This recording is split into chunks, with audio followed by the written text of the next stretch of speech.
Cars.com Auto Review.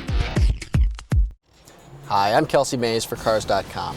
We're at the Detroit Auto Show checking out Audi's latest MMI system.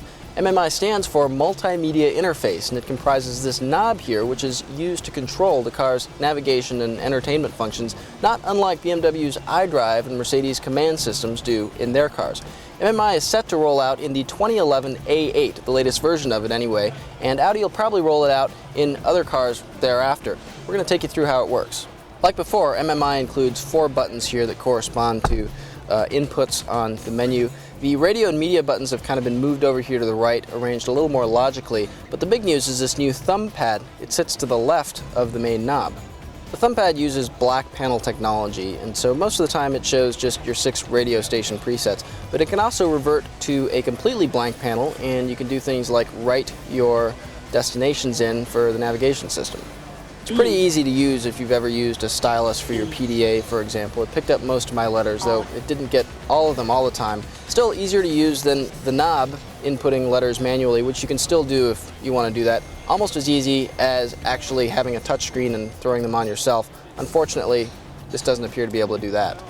Like on a PDA, deleting what you just wrote is as simple as putting in a backspace dash here.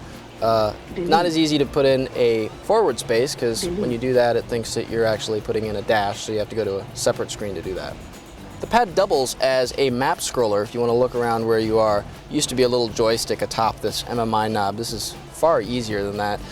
It's also got some cool freehand functions here. You can navigate a DVD menu or flip through your uploaded albums like on an iPhone. Press play, and in the A8 it can play them on a superb Bang & Olufsen stereo. Almost could make Fall Out Boy sound good. No, can't do that. The touchpad doesn't work for everything. You can't zip through some of these sub-menus on it. You still have to use the MMI knob here for a lot of that stuff. Audi says it wanted to keep the 6 radio presets on this pad most of the time. The graphics of the system overall are top-notch, but that no longer sets a car maker apart, especially here, because Command and iDrive both have pretty good graphics too, and Command still seems a little bit more intuitive. Still, Audi definitely gets style points for having this touchpad. Once you get the hang of it, it works pretty easy. For more car-related news, go to Cars.com or our blog, KickingTires.net.